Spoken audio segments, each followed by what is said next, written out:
Good afternoon, everybody. Thank you, Sophie. We're going to go ahead and get started. So if y'all can find a seat and get comfortable. My name is Kaylee Berger. I'm the Assistant Commissioner for Community-Based Strategies and Prevention at ACS, and I've been leading the RFP planning project. We're very excited that the RFP is now live, and so you're here today to learn about the family support case practice frameworks that have been outlined as options for our family support programs in the new RFP. So we're going to give you a lot of information here at the top, and then you're going to hear from each of the model developers. So I want to start by welcoming our Deputy Commissioner, Dr. Jacqueline Martin, who's going to give you a little more information about why we're here today. Welcome, Jackie. Oh, good afternoon, and thank you, Kaylee. Amazing work. It is my honor to represent ACS and the Division of Prevention Services and this vision that we have placed before you. So it is an exciting time in prevention services, and we've been working for over a year on developing this RFP for prevention services. And with the RFP, we're actually looking to build on the success that we have had in prevention services for a while. And we're looking to modernize the services that we offer to children and families across the city. So this RFP does allow us to really approach our work in child welfare and to deliver those services in a socially just and culturally competent manner. And our experience over the last several years indicates that a community-based approach for this work furthers these goals. So, in that year of research that we have been doing, extensive input from more than 300 stakeholders that included families, parent councils, all levels of prevention services staff, subject matter experts, legal advocates, and clinicians have all been at the table to help inform this vision. Over the past year, ACS conducted more than 50 focus groups and listening sessions and more than 100 expert interviews, in addition to literature reviews, jurisdictional scans, and comprehensive data analysis. We also received robust feedback from the Prevention Services concept paper, which has been incorporated into the RFP. So for today, we want to talk about why a casework practice model. So what is a case practice framework? And taken directly from the RFP, a practice model that is a conceptual map, something that will, bring together an idea of how provider staff, families, and community resources come together to plan for the safety, the permanency, and the well-being of families and children is all contained within this framework, our framework for service delivery. So why a case practice framework for family support? So what we want to do is to expand the use of evidence-based and evidence-informed practices citywide. We're doing this as part of our planning to be in compliance with the federal guidelines, which some of you have heard, the Family Prevention, let's try that again, Family First Prevention Services Act. And we also want to give providers and families a roadmap to services, more structure, more consistency. So an implementation framework is also important for us, right? And so we're building on the lessons that we learned from our implementation science of our promising practices and evidence-based models over the years. And we're doing this as part of planning for compliance. As I said before, that would allow us to really meet around readiness activities, fit between model and program, and resources to sustain practice change. And this all hopefully will bring us to be more strategic about how we implement programs. So to support this work, ACS seeks to invest in programmatic supports necessary to sustain high-quality implementation on a citywide scale. Shortly, you will hear from presenters who will be sharing implementation supports that they will have for related to each of the models that you'll hear about this afternoon. And we look forward to ongoing collaboration with our providers and with our implementation folks as we negotiate on our contracts moving forward. So I just want to say thank you, and I'll turn it over to Kaylee, who will talk more about the details. Thank you. Thank you, Jackie. Okay, so I'm a rules person. I think it's like if you have a lot of rules, it's a lot more fun. Everybody knows what to expect. It's safe. I'm like a great party guest, so I don't know if you're looking to hang out. So I'm going to give you some details here just to frame this up. So why are we here today? If you don't know what the Prevention Services RFP is, you may be in the wrong room. We just issued last week an RFP for our entire continuum of prevention services, and one big change you'll notice is that we're moving from this general prevention model to what we're calling family support. So there will not be general prevention contracts in the future. They'll all become family support contracts. One of the requirements, as Jackie noted, of doing a family support program is that we're requiring you to integrate a case practice framework. So we're offering up 3 options for case practice frameworks. Those are mobility mentoring, family connections, and solution-based casework, and those are the 3 models you'll be hearing about today. When you apply for the RFP, you'll be selecting one of those case practice frameworks. A few other requirements, the caseload ratio that we've outlined in the RFP is 1 to 12. The supervisor to case planner ratio is 1 to 4, consistent with the model budget. And case planners should have a bachelor's level degree at minimum. This is a new change, and I want to be really clear about this. We've done a lot of financial modeling to figure out what is a sustainable program size. So every single family support program will be 96 slots. That also means you have a sustainable staffing ratio. So you'll have to have full-time staff for that 96-slot program that you can't share with any other programs. We're no longer combining programs and sharing directors across. Every single program has a fully staffed ratio that works financially and will enable it to be viable in terms of economies of scale over time. The one exception to that is the QA/QI specialist, which, as you know, is a favorite staff title of mine. Those will continue to be 1 per provider agency that you'll share across your programs because you'll want to be thinking about quality improvement across your prevention portfolio. The average length of service is going to remain what it is now at 12 months. And again, you'll be required to implement a casework practice model in that program. I would ask any questions, but another fun fact about today is there are no questions. So let's talk a little bit about the logistics of today, because this is a fun event now that we're in procurement land. There's a lot of weird rules. As I said, I love rules. So we're welcoming you to this model education session. You're going to learn about these 3 casework practice models. Each presenter will present for 25 minutes.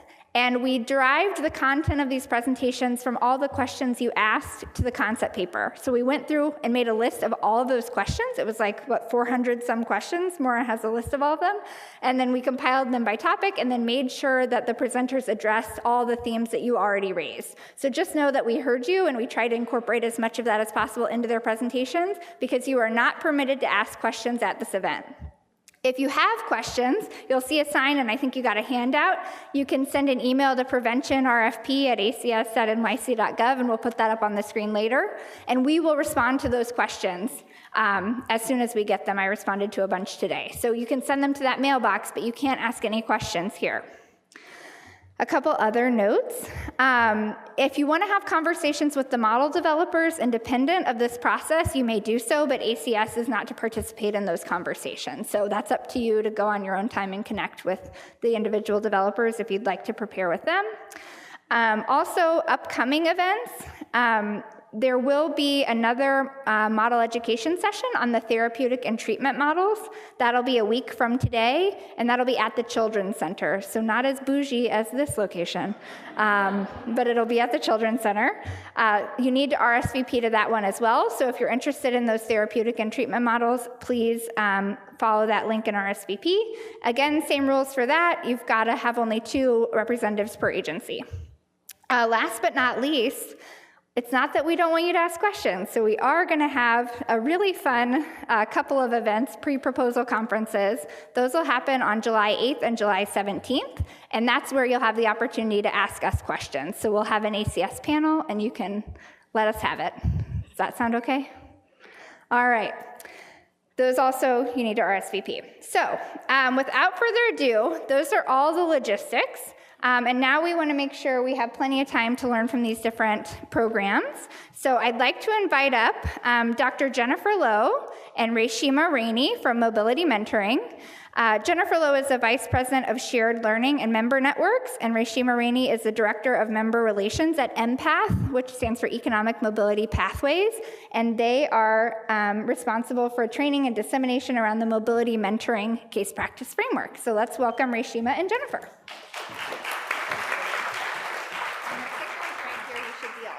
Perfect. Thank you, everyone. As Kaylee mentioned, thank you, Kaylee, and thank you, Dr. Martin. It sounds like you all have gone through quite a process to launch this RFP, and so we're really excited that we're one of the 3 models that you get to vet and choose and see if it's a good fit for you all. So as Kaylee mentioned, I'm Jennifer Lowe, and I'm the Vice President of Shared Learning and Member Networks, and I'm here with my colleague, Reshima Rainey, who is our Director of Member Relations. And we're going to try our best to get those 400 questions that you all sent in distilled into a nice 25-minute presentation. But in case we don't, and we probably won't, please feel free to email us or call us. We're going to put our information on the slides at the very end. So, without further ado, Reshima and I are both from an organization called Economic Mobility Pathways, EMPATH for short. And EMPATH is a nonprofit organization. We're based in Boston. We serve about 1,300 people annually, and we're one of the largest family shelter providers in Massachusetts. We learn on the ground with the families that we're supporting. Our mission is a 2-pronged mission. The first prong of that 2-prong is to really help families and support families in moving out of poverty. We want to transform their lives and help them to move out of poverty. And we do that through our family shelter programming, our long-term programming that really helps families achieve economic self-sufficiency. But the other prong of that 2-prong program, our 2-prong mission, is to be able to help other organizations do the same. So other organizations like you all in the room today, we want to make sure that we're supporting you in implementing a mobility mentoring informed approach, if you so choose, in your community to help serve the folks that you serve. And so I'll talk a little bit more about that in a moment. So what is mobility mentoring? I'm going to turn it over to Reshima in a moment, who will take you through our 4 essential elements that really make up a mobility mentoring informed framework or model. But essentially, mobility mentoring it's an economic mobility coaching approach, an individual one-on-one coaching approach, where we use tools, and Reshima will go through the tools in a moment, to really help support families move out of poverty, help them become economically stable, and really make some traction towards moving out of poverty. We developed this framework around 11 years ago. We were really challenged with, as an organization, were we really fulfilling our mission? I think we were doing a really great job of helping people get ahead, but were we really helping people become truly economically self-sufficient? So about 11 years ago, we put together a model, which is now known as mobility mentoring, to help do that, to really help transform families' lives. We piloted it, we learned from that pilot, and we eventually brought it into the rest of our programming. The model itself was informed by brain science methodology, and that really is just an umbrella term, I think, for talking about all of the research that we learned that was coming out of the fields of neuroscience, that was coming out of behavioral economics, that was coming out of psychology, that was really teaching us, and I think teaching all of us, the field, how chronic stress and how trauma can really impact our executive functioning skills, all of those skills to regulate our emotions, all of those skills that help us to plan, organize, stay goal persistent, move in a future-oriented way, all of those skills that we need to be able to help ourselves be successful, right? And we realized from the field that a lot of the stressors, the chronic stressors of poverty, of the experience of living in poverty, is really impacting those executive functioning skills. And so because Empath as an organization sees itself as an action tank, we wanted to take all of that research and think about how we can actually apply it to programs, really make it impactful, applied work. And that's what we've been doing for the past 11 years, although Empath has been around in different forms since the 1800s, the mid-1800s. We've really only started using this model 10 years ago. So that's a little bit about us. And then since we've been using the model, we've found transformative effects, not only with the families that we've been serving, but also through our learning network. So with our families, the folks that we've been serving, we did an ROI, a return on investment, with Brandeis University, an external evaluator, and found that the savings for taxpayers when working with families long-term was about $8,000 a year. And now that's great, I think, for policy wonks, for folks who really kind of want to get into that. But we found that even beyond that, the day-to-day impact and the day-to-day transformations that people were experiencing were really profound. And I just want to, if you don't mind, give you a little example of what I mean by that. We found that families are setting and achieving goals at an alarming rate in all of our programs. The goals that families are achieving, they set hundreds of goals a year and are achieving about 67% of those goals. And goals can be, as small or as large as, stopping smoking, finding a child advocate to help their son get transportation for school. It could be volunteering at their daughter's school to increase their social networks. All of these small goals, I say small, but really it can be quite large and quite complicated for folks to do this. All of those goals start accumulating and making some real transformative impact in families' lives. And just to give you a couple of stats, we found that 43% of families started becoming enrolled in educational programs. 78% of families who were unbanked became banked. 78% of those also started savings. So people who weren't savings all of a sudden started savings. 59% of the unemployed parents that we work with became employed. And so it can be really transformative, and we're finding that even with our member networks. So those organizations that are part of our member learning network include such a wide variety of complex organizations, from the state of Washington Department of Children, Youth, and Families, who are deploying this in their early education and care program, to a nonprofit in Minneapolis, Minnesota, where they're working with survivors of sex trafficking. It's a really incredible model that's making a difference. And so why mobility mentoring? Why would you even consider this for your family support model? Well, we think that we've been realizing that research has demonstrated that the experiences of poverty, the experiences of living in poverty, are really impactful. They're impacting people's family stability, right? This is not something that, I need to tell you all. People become housing vulnerable, food insecurity, it's impacting parenting practices. The stressors of poverty is really impacting child development.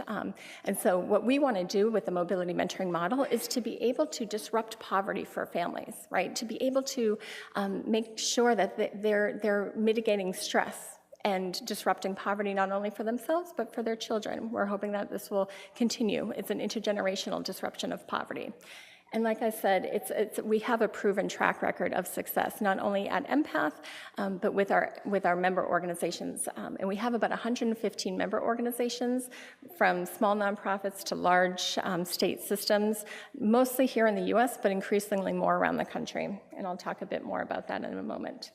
And then lastly, I just wanted to point out, before I turn it over to Rashima, that because the model is a very adaptable model, it can be aligned with the ACS Family Support Program requirements. And so by that I mean, and just as Empath has taken the mobility mentoring model and has adapted it for all of the different types of programming that we have in Boston, whether it be long-term family self-sufficiency programming, or whether it be a program like our family emergency shelter programs, where we work with families for about a year, or whether it be working with families who are residing in local housing authorities, working with us on their goals as their community is going through some redevelopment. Regardless of what program it is, it can be very adaptable to meet the needs of that program design, okay? And with that, I'm going to turn it over to Rashima, who is tasked with sharing the model with you, which is normally a 2-day training in 4 slides or less. Well, I'll do my best to kind of cover everything that we usually cover in a 2-day training. So how do we do this work? We've broken this model down into 4 essential elements that is basically the underpinning of how we work with our families and drives our interaction with our families. And those 4 essential elements are coaching for economic mobility, the bridge to self-sufficiency, also goal setting and recognition. So how we treat our participants and how we work with them really is the foundation of the model. Our staff exhibit a growth mindset for themselves as well as for the work, and encouraging the same for our participants, believing that our participants have the ability to and the capability to set and attain goals for themselves and their families. They are the experts of their families, and they too desire what is best for their family to move forward. Our staff also exhibit high expectations of our participants, ensuring that they are setting goals that is going to move them forward, and also keeping a forward movement thinking, again, tapping into that executive functioning to help families think about forward movement. Coaching for economic mobility is executive function informed as it seeks to build the self-efficacy of participants and helping them to move forward and thinking how they can expand their day-to-day horizons as far as their belief and investment in their family's ability to move forward and supporting them in that.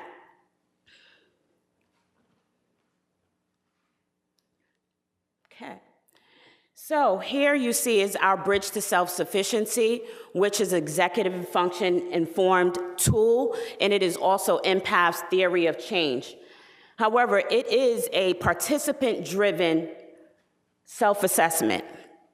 Our mentors use this tool in order to help our participants look at every domain in their life, because no one's life operates in silos. So each domain or pillar, as we refer to them, is connected and affects one another. This tool also helps participants to make contextualized decision-making and forward movement thinking about the future. We also use this tool in order to help us with the goal-setting process, which is our next essential element. So this goals action plan is a great tool to use with participants because it helps them to look at the bigger picture, to help them plan and strategize and think about all the things that is necessary in order for us to attain a goal. So if you think about goals that you've attained and how hard it may have been for you to stay with it and stay on track, well, our mentors work with our participants in order to think about all the possibilities of what they can come up against, strategize on who can support them through this process. But we do that by utilizing the SMART goal criteria. Is it specific? Is it measurable? Is it attainable? Is it realistic? Is it timely? And also taking that in mind, we've connected the pillars of the bridge in order for them to identify exactly what goal that they are currently working on. But we don't keep this particular document for ourselves to just hold in a file. This is something that the participant takes with them and also goes back and forth with their mentor in that coaching conversation to think about, okay, what else is there that we need to do? And maybe sometimes, it might not be a goal that they want to continue with. How strongly do they feel and how confident do they feel about attaining this goal? And so this document allows for the participants to continue to have that conversation with their coach as they're supporting them through this process.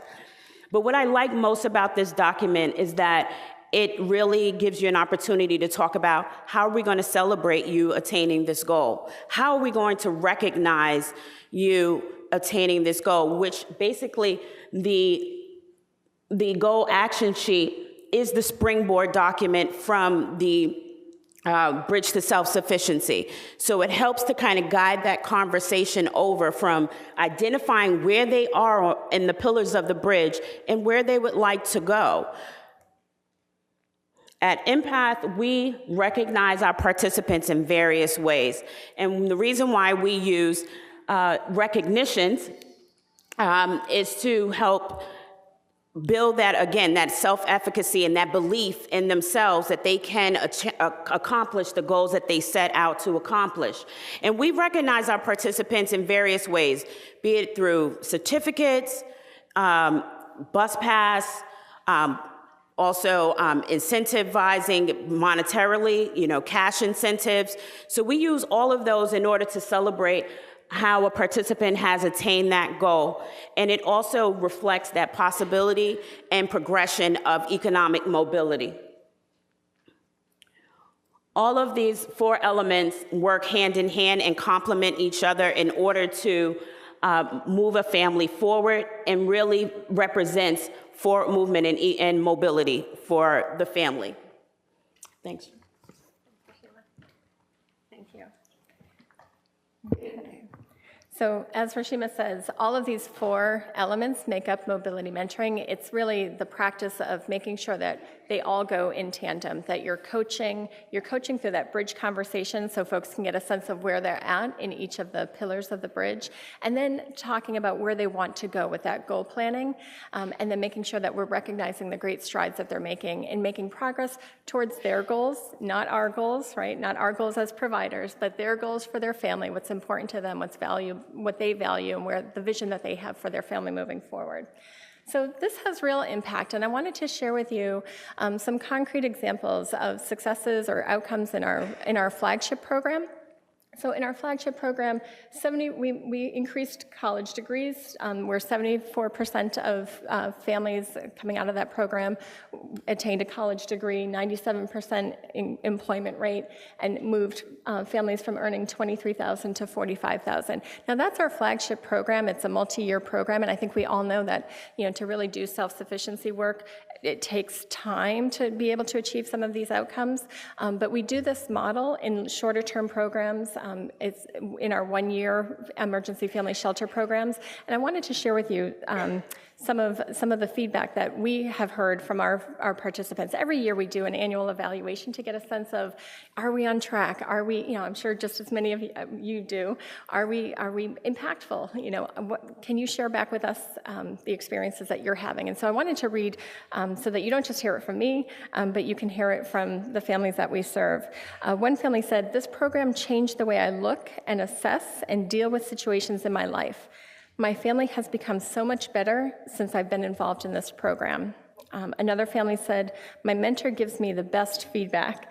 He's always on my team. He never judges me. He listens, and he's constantly on the same page." And then finally, another parent said, "My life has been transformed for the better because of all you do." So we hope that in using this model, you'll experience the same outcomes. This is just a woman, Karen, who is an administrator over at Washington State Department of Children, Youth, and Families. The state has been rolling out a mobility mentoring informed model for the past 3 years, and they're serving about 3,000 families using this model. They're going to continue to roll it out with more providers. And this is Karen's quote up here, but I wanted to share you a little bit more. I wanted to go a little bit deeper with that. They actually did an internal evaluation, where they found that mobility mentoring informed practices had statistically significant changes in family functioning across all 17 measured metrics that they took a look at. So they were finding that families were making progress in areas such as housing, meeting basic household needs, family conflict resolution, parenting skills, and earnings. And for us, this was really impactful. We knew that now it wasn't just the families that we were serving at Empath, it wasn't just our outcomes, but others were also experiencing this as well. And so we started a learning network a number of years ago to be able to support organizations and state agencies to do this work, right? We realized that we didn't want to open up little empath offices all over the country. That's not going to be helpful. You all know your work best. You know the families that you serve. You know the communities within which you're working. You know the culturally and linguistically, languages that are spoken. We want to make sure that it's not empath that's everywhere. We want you all to be everywhere and take, if you so choose to adopt our model, we want to make sure that we're giving you the support to be able to do it in the best way that you can. And so you'll see up at the top some of the support that we're able to give. We currently have a foundational 2-day training on mobility mentoring essentials, but we all know it's not a 2-day training, one and done. We want to make sure that we're offering ongoing support. So every month we provide our members monthly webinars. We have online portal access with a ton of resources, tools, not only tools from us, but tools from other members. We really encourage sharing and exchanging of information with each other so that we can all grow and evolve the model quicker and better to more effectively support families. And so you'll also see e-newsletters, additional tools and resources. As part of the membership, we really are, like many of you, really committed to continuous quality improvement. And so we, as part of the membership, we make sure that we embed 2 hours of consultation with our evaluation team, our research and evaluation team, to make sure that we're supporting you in being able to track and measure mobility mentoring informed outcomes. We recognize that different organizations usually have to have many different databases. We don't want to overload and have yet another database that you have to enter into. So we just ask providers to use whatever database you're using, whether it's an Excel spreadsheet or whether it's something much more sophisticated, and share aggregate data. So not individual data, but aggregate data with us, with our research team, so that we can analyze and assess where folks are making real gains and to find out what's working, what's the special sauce in that, so we can share it back with the membership, and vice versa. We want to see where folks are getting challenged so that we can find additional resources to be able to support them in their community. So we hope, Rashima and I really do hope that you'll consider the mobility mentoring model in the work that you're doing. We hope that you'll join others across the country in adapting this model and in learning from each other. The learning network is actually called the Economic Mobility Exchange, and it really truly is meant to be an exchange of information and an exchange of best practices so that others can be able to thrive in their communities. So thank you, and we invite you to reach out to us with your questions, the 400 questions. We'd love to go into much more detail about the model. Thank you.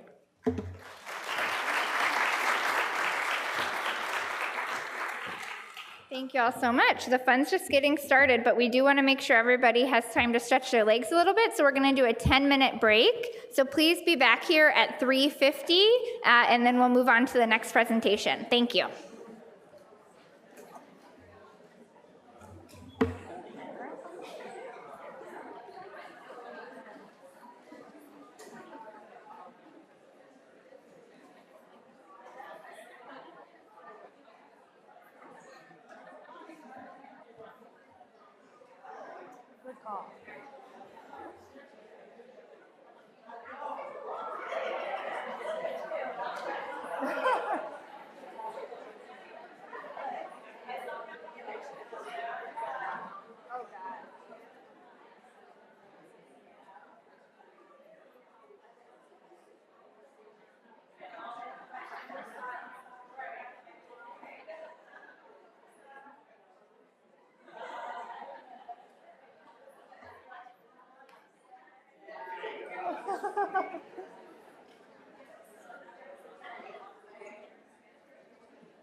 Structure.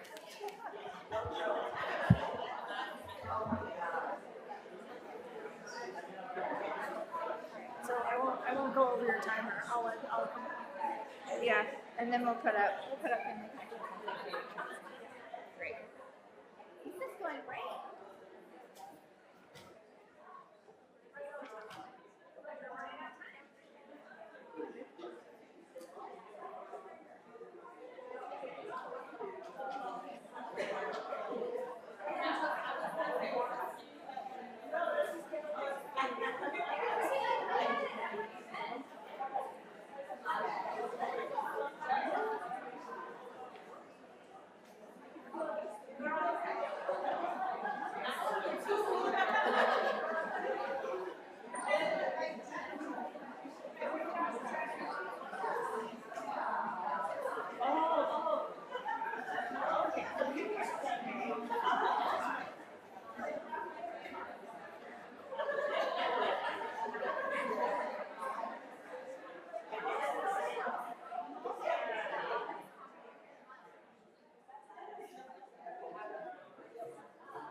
And she's like, yeah, the Chinese do. So,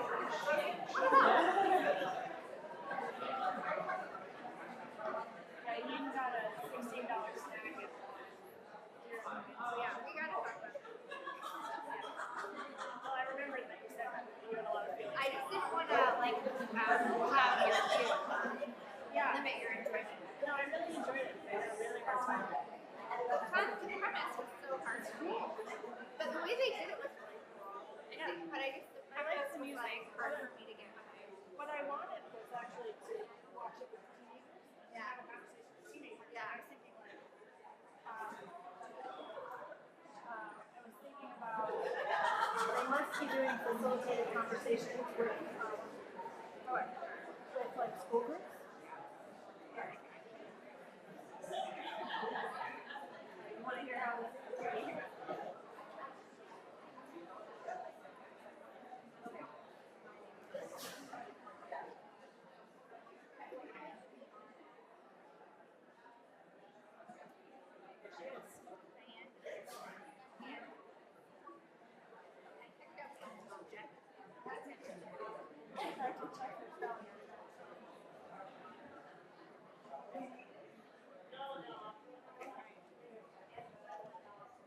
All right, let's go ahead and bring it back together. Find your seats. All right, so now I have the pleasure of introducing Diane Depamphilis, who is the developer and practitioner for Family Connections, and she's going to tell you more about that framework. So welcome, Diane.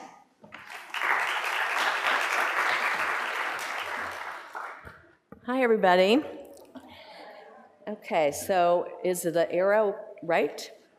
Is that okay? So we all got the same list, and so I'll just briefly go through the outline in our 25 minutes, and then what I also want to say, and I think maybe they said that earlier in the introduction, is handouts will be available through ACS. So these slides, plus there were two other handouts I sent over. One is our Fidelity criteria, and then just a briefer fact sheet. And my email, of course, is associated with those handouts and will be on the last screen. And I've set up a portal for an assortment of follow-up items that could be of interest, including research, or the original research, replicating research, et cetera. So staying present, probably not having to take notes now would probably put you in the right place for hopefully understanding a little bit more, if you don't already know, what Family Connections is. So I'll be going through an overview, the core components. I just realized this is a little tricky to look this way and not to you, but maybe I'll look at the screen. Briefly talk about the target population, which I think is pretty clear already in the RFA. A little very, very brief snapshot of what outcomes we've seen in other locations, and then some of what we do around implementation support. So starting with how was Family Connections developed?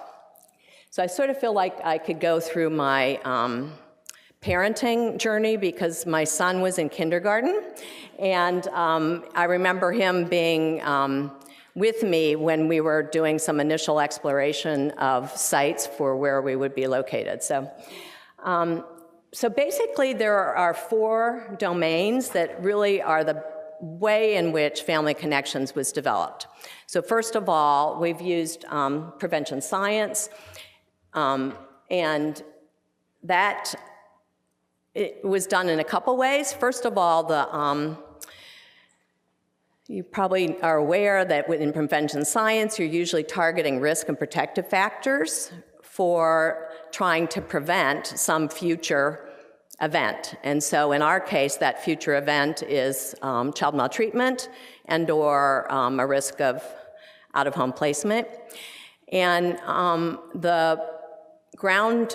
the research that I did myself, but then also we did by looking at the broader literature, tried to understand what were the circumstances that would increase the likelihood of repeated maltreatment over time, And we did that by about 1,200 randomly selected families that were served by Baltimore City Social Services and their Child Protection Division, and followed them prospectively over 5 years, 2 sets of interviews, coded every single case record they had, which included, for one family, 25 reports in that 5 years.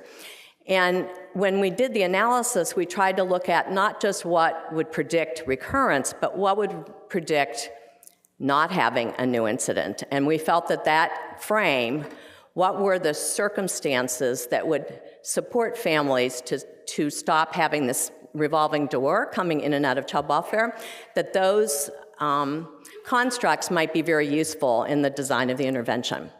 So, in fact, that's one of the foundations of Family Connections when we look at how we engage families in understanding what those protective factors and risk factors are in their life that then get turned around into targeting outcomes for change.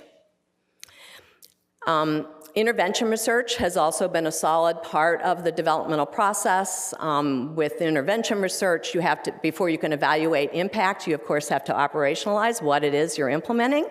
And so Family Connections began with operationalizing an intervention manual that spelled out each of the core components, the way in which practice occurred, and that intervention manual is tailored every time we implement in a new jurisdiction. So in 2012, at that year we were presenting at the Children's Center, a similar forum, that the group of preventive agencies that work together in the New York Family Connections Collaborative tailored the intervention manual so that it would match or merge with some of the current preventive standards, the requirements with using promise and connections and all the other things, so that we would try to minimize the duplication.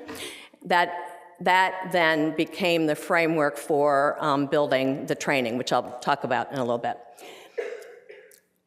And then implementation science was also present way before the National Implementation Research Network was around. We were looking at what were the factors or phases that we would go through when implementing any kind of systems change. And in this case, it was implementing Family Connections. It became even more prominent in our use when Family Connections was replicated, which I'll give you a little bit more information about that historically, by needing to operationalize Fidelity criteria that came right out of the core components of the intervention manual. And then finally, we were very fortunate because the federal government supported a demonstration project, and we had a year planning grant, so that during that first year, we met and talked with lots of families who lived in the neighborhoods that were our target population. We met with the neighborhood watch group, the director of Child Protective Services, so all different ranges of folks, all of the Head Start and Daycare Center people, to try to understand what were the circumstances that families faced living in what was then called the West Baltimore Empowerment Zone. So you might remember the federal empowerment zones, where these are neighborhoods set by high rates of crime, violence, school dropout, teen pregnancy, et cetera. All the worst indicators were the neighborhoods that were targeted, and we really felt it was important to understand that lived experience as part of the development of Family Connections. The consumer involvement continues today because one of the Fidelity criteria is that programs implementing need to have consumer involvement in a community advisory committee that continually advises the implementation. Oops, I have to point it this way, I guess.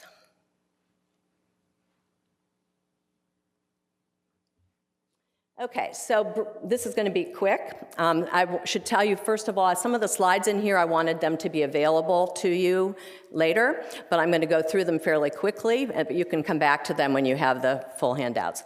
So 1996, it was actually 1995, the federal government put out an announcement to fund demonstrations targeting either the prevention or response or treatment to child neglect. And my colleague, Howard Dubowitz, who's a pediatrician at the University of Maryland, and myself reviewed the research, our own research in Baltimore, but also the national research about what were the promising practices that were available then that might be considered as we were designing or conceptualizing this intervention. The National Center on Child Abuse and Neglect, which is now called the Office of Child Abuse and Neglect, was the funding agency, and then shortly thereafter, the Substance Abuse Mental Health Service Administration also funded us to further explore some of the family strengthening parts of the intervention. We went through that 5-year implementation, and then again, the Children's Bureau from the National Center on Child Abuse and Neglect put out a second announcement that was to replicate promising practices or evidence-based practices in child maltreatment prevention. And Family Connections was the model that was chosen, and 8 programs competed against, I think, 80 applications to be selected to replicate Family Connections in multiple locations across the country. There was also a separate federally funded cross-site evaluation that was implemented by James Bell Associates, and that is, you can see, moves on into the next little benchmark where that's when their final report came out. So some of what I'm going to share with you in a moment came from both the original demonstration research as well as the replication cross-site evaluations. I'm going to skip over theories, only because of time. But basically, I've outlined a couple sets of philosophical principles, and these are, just by being selected to be in this family support category, you can imagine that all of us have the same philosophical principles in one way or another. We may conceptualize them a little bit differently. But first of all is that in order to meet families and respond to their needs, we need to be in the community, and we really firmly believe in this ecological developmental framework. It becomes part of the way that we join and assess with families. That work is in the community, in their home, and the empowerment and strength-based philosophical principle really came from a process that I forgot to mention when I was mentioning the work that we did by getting to know families in the neighborhoods before we designed the intervention. The thing that came across loud and clear over and over again is the notion of emphasizing strengths, not deficits, of supporting them to solve their own problems, and I think you'll hear that theme across all 3 of these interventions. And then, of course, cultural competence. It's really important that we consider the worldview of the families with whom we're working and that we have their voice at the table, both in their own services that they're receiving, getting support through our work together, but also through the broader network in their neighborhood. And then the other set of philosophical principles are really more about the way the practice is executed. There's a comprehensive family assessment that integrates the use of standardized assessment instruments that the first Family Connections Collaborative in New York selected for families that are served in New York in any of the 5 boroughs, and that each family sort of gets a different response. So I think if you think about this being a practice framework, this is what makes it a framework, in that it provides an opportunity for each family to get sort of the same process or the same structure of the service delivery, but the specific targets of their success, the specific targets or outcomes that they might choose to work on might be different from one family to the next. So we did select a core set of outcomes that were related to things like family functioning, social support, reduction in parenting stress, parenting attitudes, et cetera. But not all families need work in each of those domains. The focus on the practitioner we've already had the definition of SMART goals, thanks, is part of our service planning process. But the focus on the practitioner, we believe, is also really important, in that in New York, it would be case planners facilitating this intervention. And they need any of us who work in communities on a daily basis with high-stressed families need coaching and supervision. So when Family Connections came to New York in 2013, part of what came with Family Connections was what all of you fondly know as building coaching competency that's being delivered by the Workforce Institute. So it first came in supporting the supervisors, the first supervisors in Family Connections. Core components, I'm going to go to another slide for that. So this slide was developed by supervisors, current supervisors in Family Connections, who also have built capacity to do the training in New York. And what they do in the training is, which currently is over 5 days, is they move Waldo from place to place so that we know what we're doing about. So obviously, starting with intake, we know that we want to make sure that families get matched to the right program. And so the key decision is this a family at risk of child maltreatment and/or a placement? So that we need to understand that otherwise they're going to be moved into the wrong pathway. Families, we really firmly believe that once a family has accepted an offer of help, whoever's referred them to this program, usually the child protective specialist, that we respond to families within 1 business day of that referral, because when someone has finally said, yes, I do want help, if we can get there quickly, there's increases the likelihood of engagement. So that's not just with Family Connections, but that's with any intervention.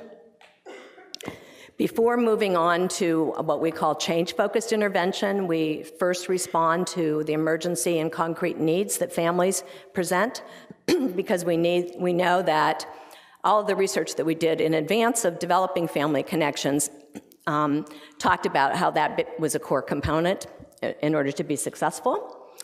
The comprehensive family assessment, which I've already mentioned, uses a computer-assisted self-interview that embeds standardized assessment instruments.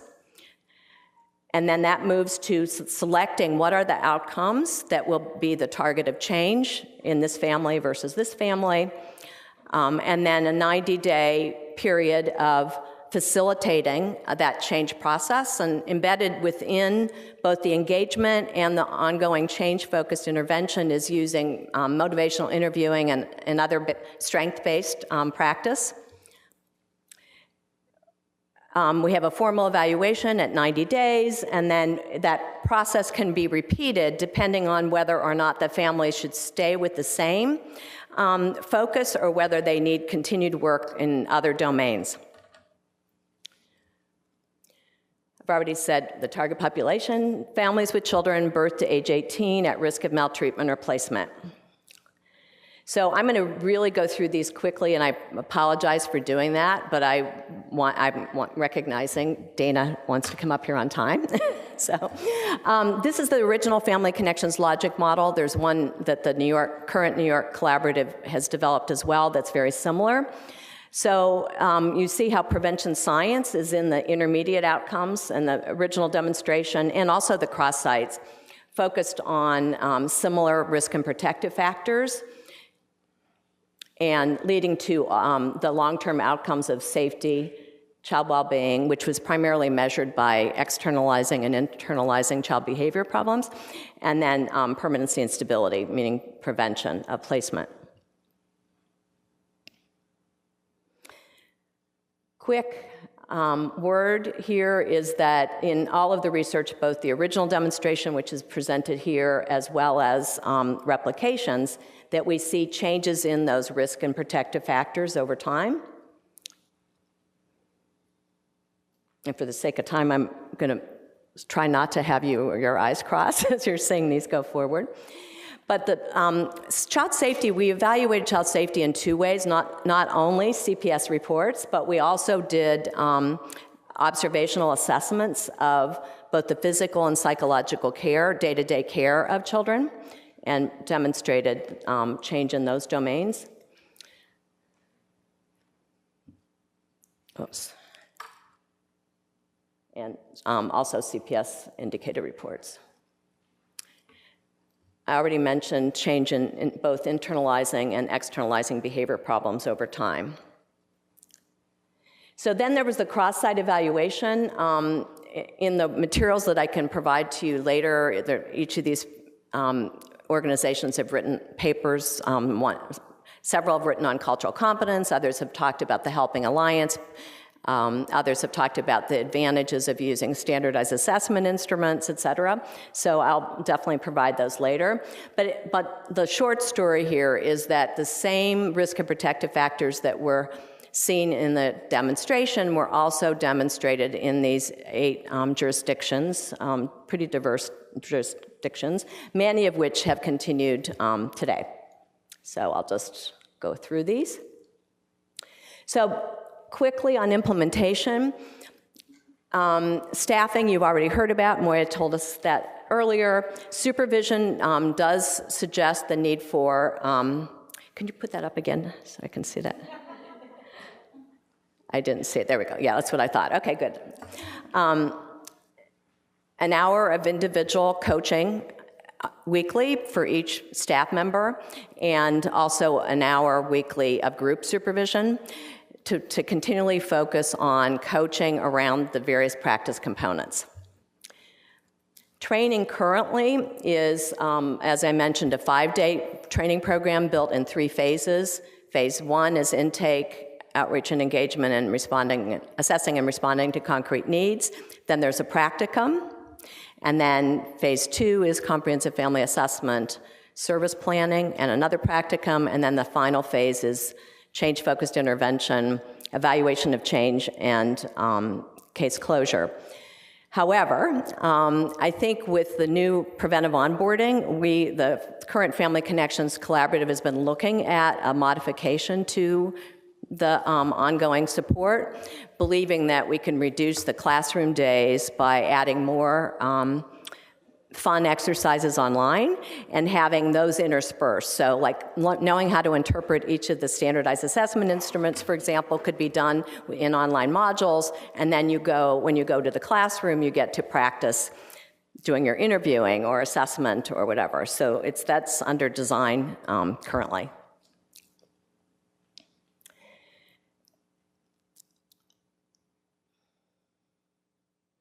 So what I haven't talked about is Fidelity, and so the Fidelity criteria, which you will get a copy of when you go to the handouts, are a little bit different in that we not only operationalize the Fidelity criteria for each of the components of the intervention that essentially map back to the intervention manual, but also administrative and professional development activities that we see as essential for supporting the ongoing practice.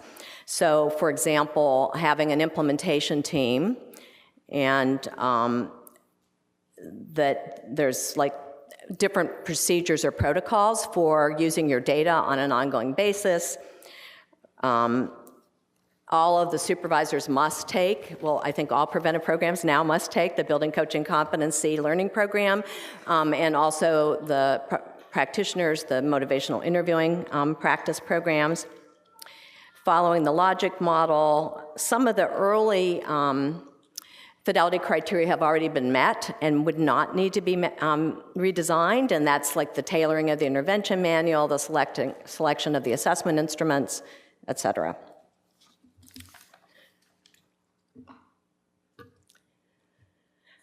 And one just final conclusion, what we've done over the last 5 years is combine resources, both in the local, building the local capacity for Fidelity self-assessment, and also for building the capacity locally for current supervisors, and this might well be new supervisors perhaps, being the people who are facilitating the learning, with national coordination that is done by Action for Child Protection, which is a national nonprofit organization.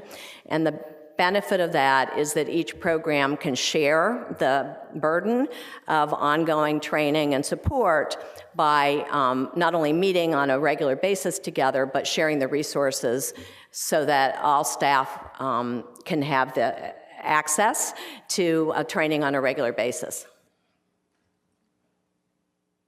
And that's it. So the last slide just has my contact, but you'll have that already in your materials when you go online. So thank you so much.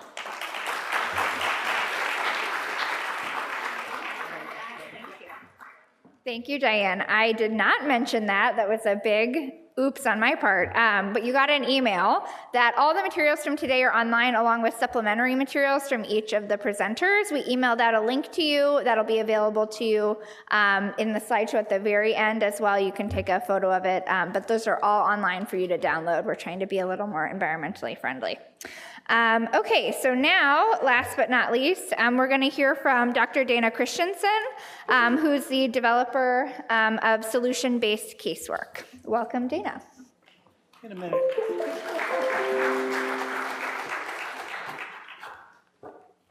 We have a switch in technology here for just a second. Let's see.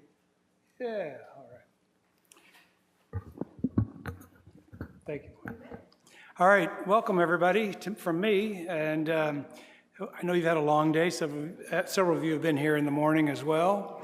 I just learned that. So I'll try to be as energetic as possible for you. So I'm going to start, I'd like to talk about our byline, but I'm going to hold that off a little bit, and I'm going to start really at the beginning where we were 35 years ago.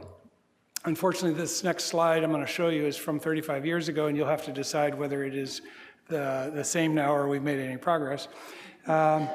So I worked in the field. I went on to become a family therapist. As a family therapist, I started a family therapy program at the university in a school of social work, which is the only one that has dual accreditation. I'm telling you this because the model is a merger of these two elements.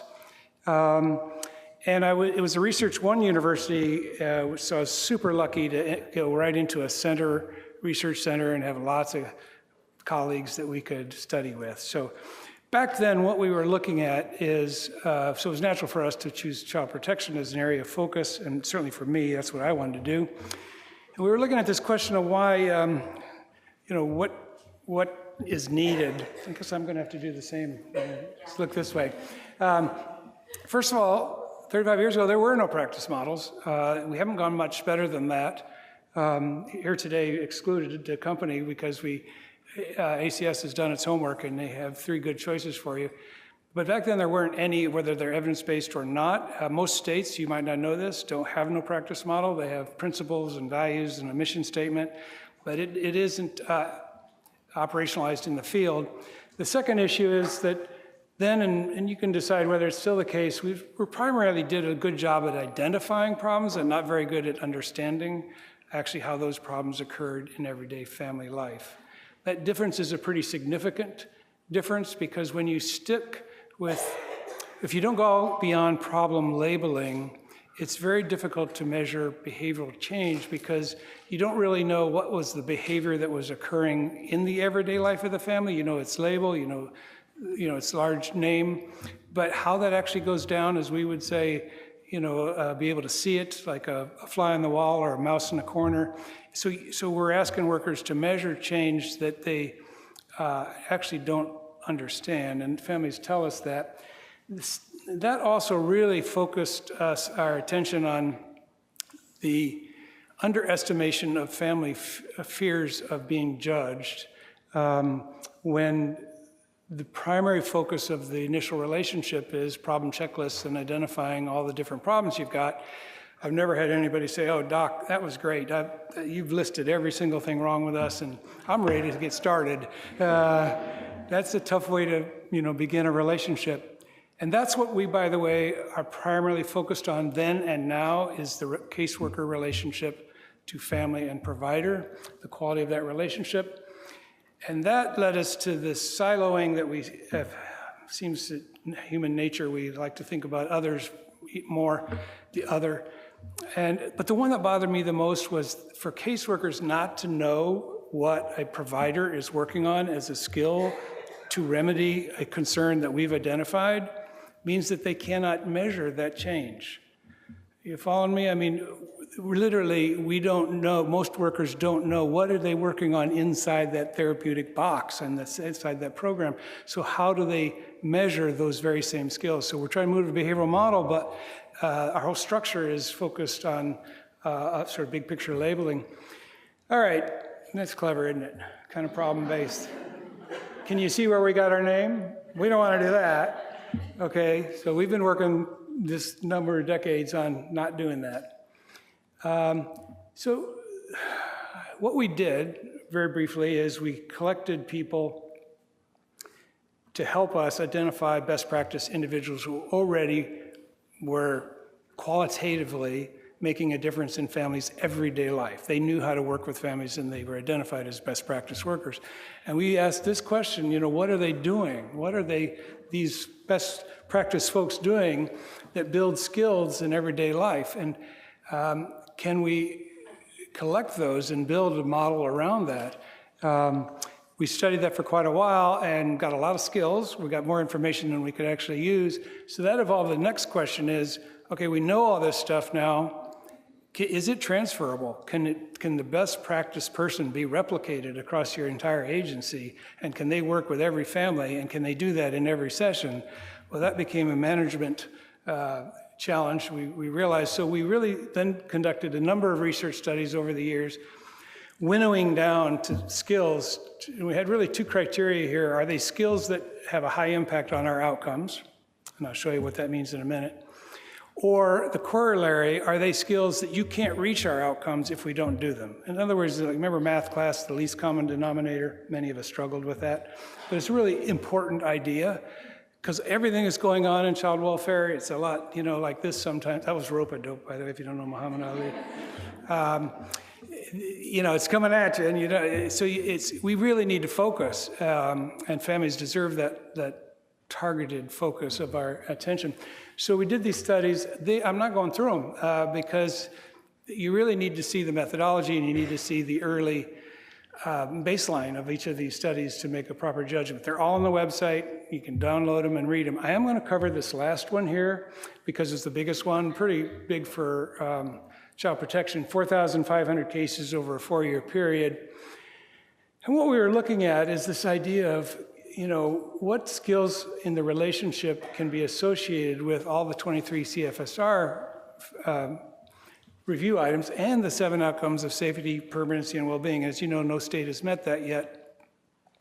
And we wanted to see, are these the skills that are critical to focus on? And so this study is very helpful. The federal standard is the red one.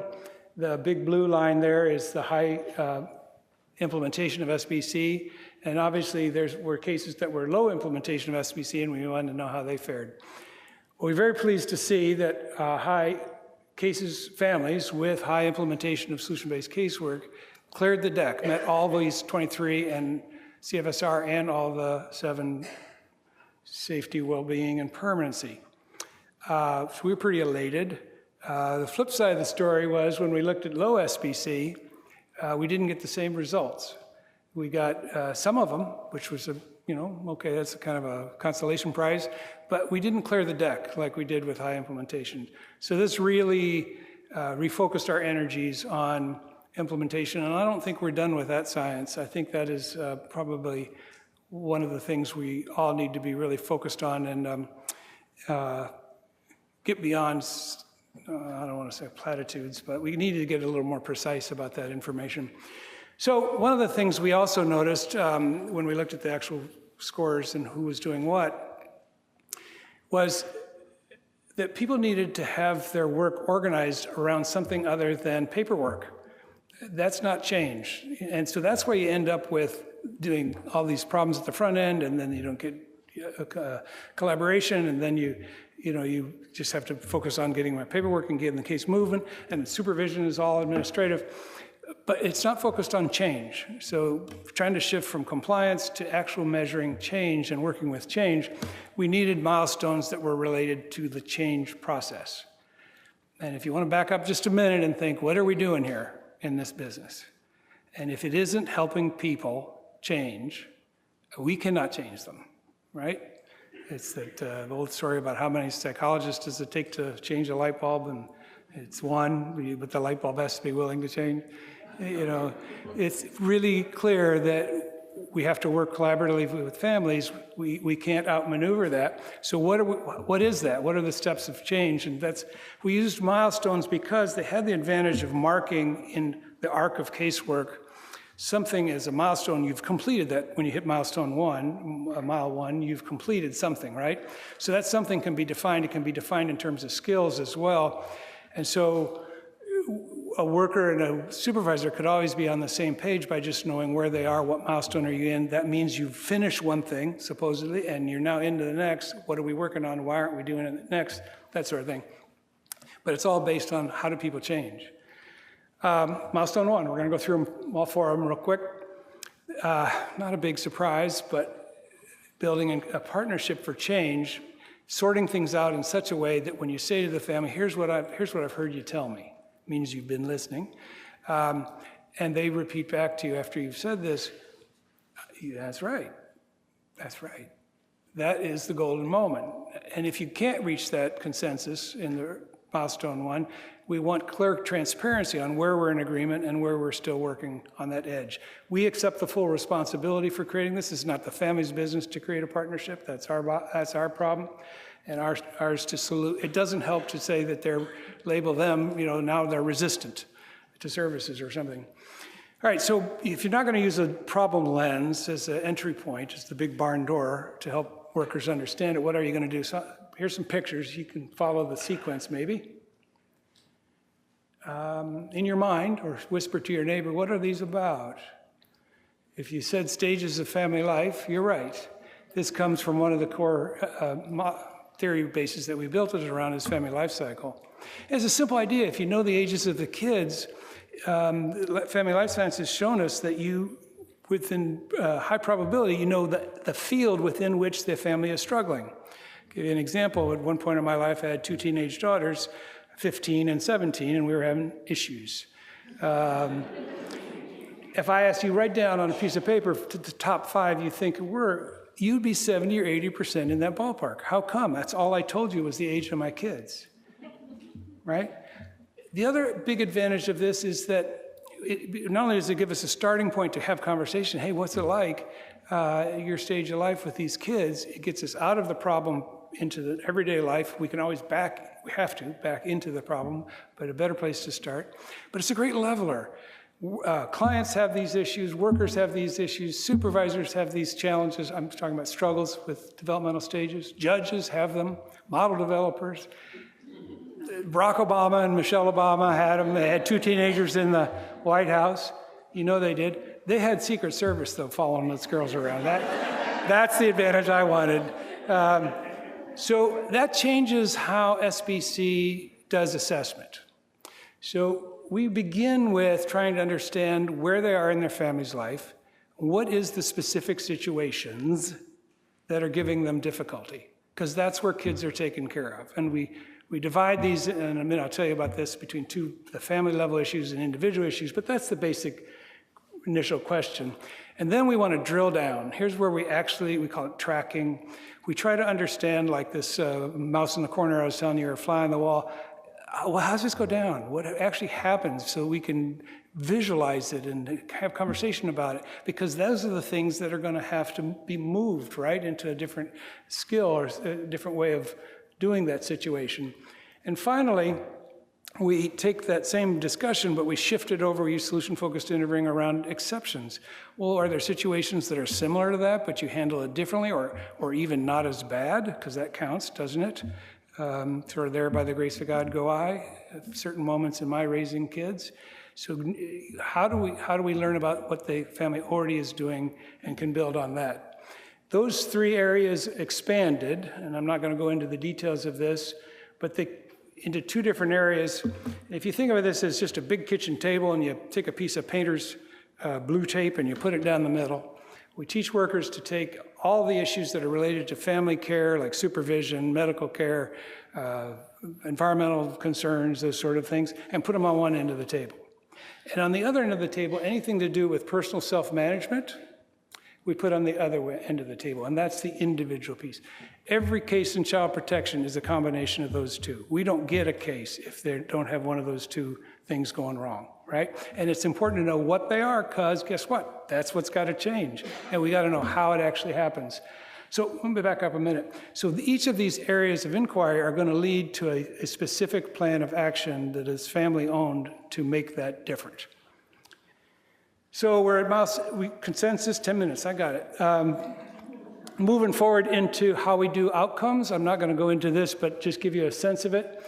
And I'll just read them, see if you can figure out what's going on in this case. Because if you know why we're in this case, you're ahead of the game, don't you think? Because that tells you how we get out.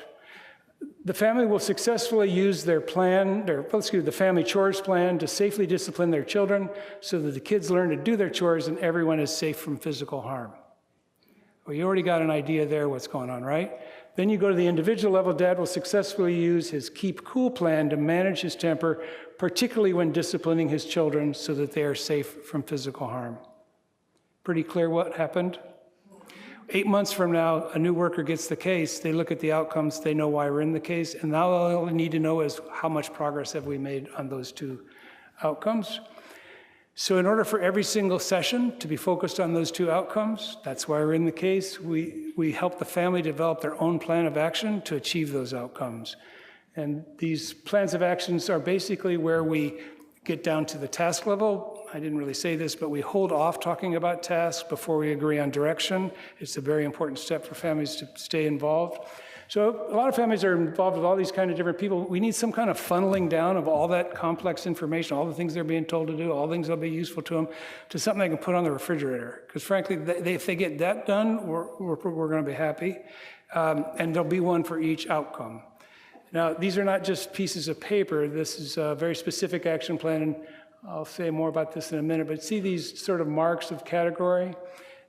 This is Mom's Stay Cool plan. You might not be able to read what's up there, but and let me just go on to this next one where these are detailed. These are skills that every provider, believe it or not, have in common that they teach their clients, whether it's anger management, substance abuse, managing depression, other forms of emotional stability, even sexual behavior problems. These are the least common denominator skills across all those basically CBT approaches, relapse prevention approaches to our individual level problems and family ones too. And you can think of this as your own temper, how you had to identify when it was most at risk and be careful with that. What does it feel like inside me? What am I thinking? Early warning signs. If I know those two skills, I can develop some strategies to prevent those situations. Alcohol calls it avoid person, places, and things. I need to be able to, since you can't always prevent these situations, life serves them up, you have to find ways to interrupt them. And to do that, you need to know your warning signs. And finally, if all else fails, you need some kind of escape plan to keep the worst from happening. So arming workers with this kind of knowledge and a form that they can work with the family, that the family owns. This isn't our paperwork. It's never done outside the session. The family keeps it. We find ways to have a copy made or take pictures. Starts the family on the edge of change. Now, what keeps change going in a process? We have families who are, generally speaking, discouraged, if not before, then after they become involved in services. So a constant way of documenting, noticing, first of all, and celebrating change. This piece is pretty critical because if we don't, this old saying about if a tree falls in the woods and there's nobody there to hear it, does it make any sound? If change happens and nobody acknowledges it or notices it, does it stick? The research says no, it doesn't. It's not reinforced. So I'm going to show you, we're trying not to show any local agencies in this, and a lot of our videos are New York based because we had a nice grant to make them. But this goes back to Washington State and some people who are in pretty bad shape, more than preventive probably, and they're reflecting, they started in the old system and ended in SBC, and they're reflecting on what made a difference. And it didn't work. Okay, never fear. This will send me over the timeline for sure. It did work before, didn't it? Yes,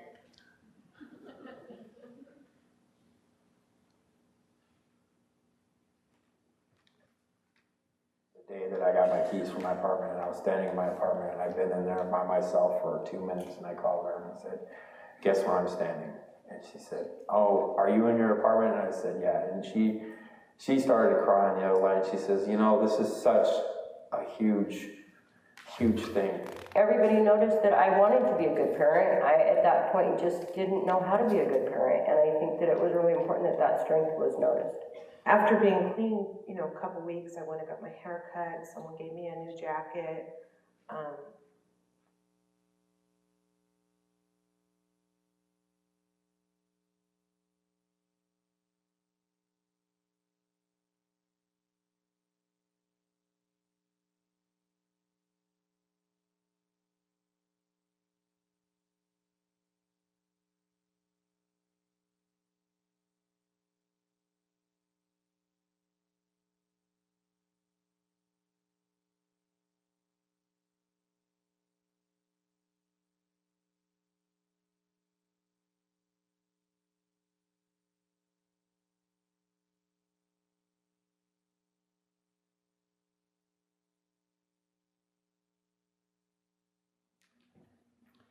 So, pretty basic stuff, isn't it?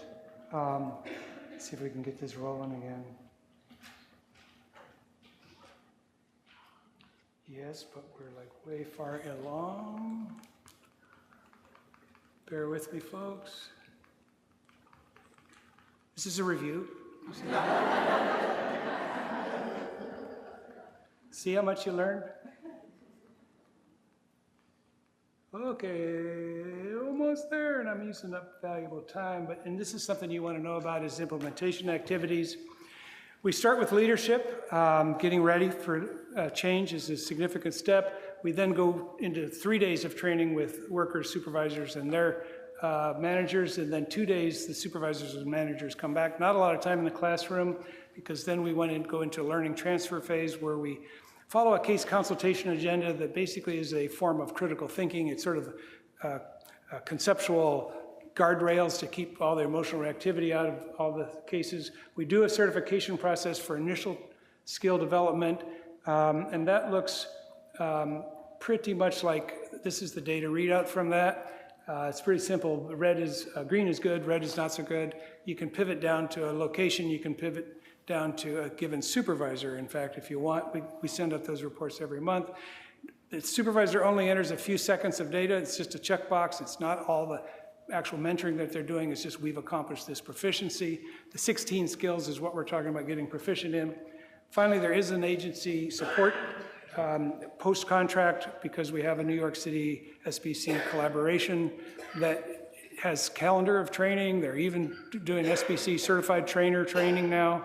And it's a very strong group. It's been going since, I think, about 2012. So we must have crossed paths back in there. So, and you have a similar operation. So that's really helpful. Regarding policies in New York, actually, because we were normed in large state jurisdictions, we're really pleased with New York's guidelines. You may have different opinions, but we think that they've actually made some really good, sensible guidelines. And we can live with those. There's nothing additional that you would have to do for SBC. Finally, the byline. Sometimes the simple things are the most radical. This is a complicated business. Simply, some people say it's not brain science. Yeah, it's pretty close to it, brain surgery. But the actual change elements are the same elements of any human behavior change. The challenge is, what's radical is, can we do this across every worker? Can we do it across every family and every session? That's what's going to get us over the finish line to feeling good about our practices. And that's why it's our byline. Sometimes the simple things are the most radical. Thank you.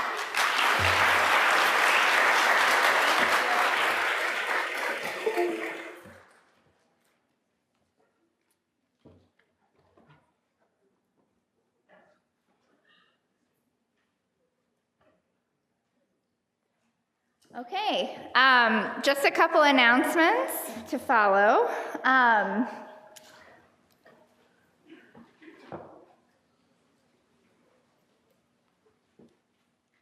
There we go. Okay, so here's the link. Take a picture of this. It's also in your email. But all of the materials will be available for this session. They're already online, the PowerPoints and all the supplementary materials. And there'll also be a video of today, so you can see me talking awkwardly forever. Everybody got a photo? This is great. I'm going to pretend you guys are just taking pictures of me speaking up here. You want to remember this forever. Great. It's also on the Eventbrite link. We try to be broad with that. Okay, I'm going to wait till I see the cameras go down to move on. Great. This must be how Beyonce feels. Okay. We know you have questions. That's okay. Send them to this email box. Then our procurement team will email me and I'll write a nice response and it'll go right back out to you, okay? Those will all be published for everybody. So be mindful when you write a question. Everybody's gonna see the answer. So those are gonna, we'll do that throughout this RFP process. We'll also be answering questions live and in person at the pre-proposal conferences. The next model education session is a week from today. It's an all-day session, but there are 3 blocks because we have a lot of different models to cover. So you need to go RSVP to those. You were sent an email. The links are also in the actual RFP itself. Of course, attendance is optional, but we highly recommend it. But you do need to RSVP to attend those. And every other event after today is at the Children's Center. So we have this space. This is a one-time only thing. Every other event is going to be at the Children's Center, so remember that. Pre-proposal conferences, this is where you can ask us questions. This is getting close to the due date, right? August 8th is when you have to have these proposals in. So be working with your grant writers. If you're having questions about specifics, these are the places you can come ask them. These will also have a transcript that will go out to everybody before the due date so you can read the questions that were asked there. It's the same content basically at both sessions. So we're just taking general questions, but we know this is a big RFP, so we wanted to have 2 opportunities. But please do RSVP for those and come and ask your questions about the RFP. And again, the RSVP link for these are in the RFP, and those will both be at the Children's Center. And that's all we have. I just want to thank you all for coming and giving your time. We're excited about this work. We look forward to seeing your proposals. Thank you.